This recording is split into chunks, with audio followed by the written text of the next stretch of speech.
Hello, and a very warm welcome to Cognito Key. It's funny, sometimes it's not really what people say that sticks with you, but how they say it. Today, we're diving into this really cool world of paralanguage, all those unspoken cues that, believe me, can speak way louder than words ever could. You know that feeling, right? When someone gives you a yes, but your gut just screams no? Or when you ask a friend, "Are you okay?" and their "I'm fine" is just heavy? Well, that's your brain picking up on the hidden language in their voice. So, here's what we've got lined up for today's explainer. First, we'll break down what this language beyond words actually is.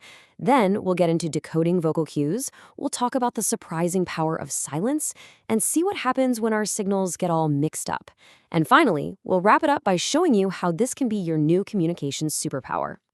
All right, let's get right into it. What exactly is this invisible language, and how on earth does it work? It's called paralanguage. The easiest way to think about it is like this. If your words are the lyrics to a song, paralanguage is the music. It's the how you say something, which, let's be honest, often matters a whole lot more than the what. So paralanguage can be broken down into four main parts. You've got voice quality, that's your pitch, your pace, the rhythm of your speech. Then there are voice characteristics, things like laughing or sighing. Vocal qualifiers are all about your volume. And finally, you have vocal segregates. Those are the little fillers we all use, like and ah, and even silence itself. Okay, so now that we know what it is, how do we get better at actually reading these vocal cues in our everyday conversations? Let's start with pitch. Think about it. When you've got amazing news to share, your voice naturally goes up, right? It signals excitement.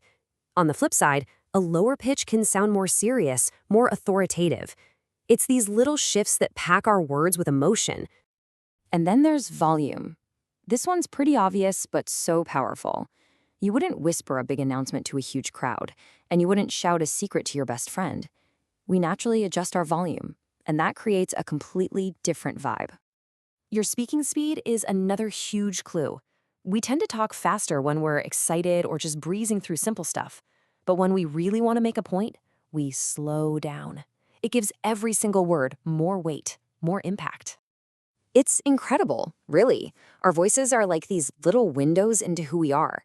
They can hint at our mood, our confidence, our enthusiasm, all without us ever having to say a thing about it.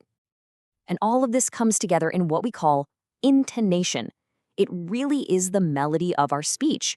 That rise and fall in our voice is what turns a boring statement into an exciting question or a passionate exclamation. It's what makes us sound human. And a huge part of intonation is word stress. This is so cool. Take a simple sentence like, "I didn't say he stole the money." Now, depending on which word you stress, the meaning just completely flips. Go on, try it. It's a game changer. Now, let's talk about a tool that is so often overlooked, but is maybe one of the most powerful of all: silence. Seriously, a well-placed pause can be more impactful than any word. It builds a little suspense, it pulls your listener in, and it gives your big idea a moment to really, truly land. But of course, not all our pauses are dead silent, are they? We fill them with words like ah, and And you know what? That's okay. While some people see them as a sign of being unsure, they're also just a natural way for our brains to catch up and gather our thoughts.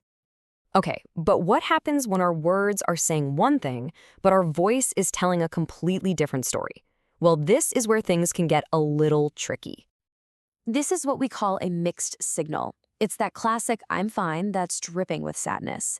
And as the person listening, you're stuck in the middle, trying to figure out which message is the real one. It's confusing. For example, what if I said to you,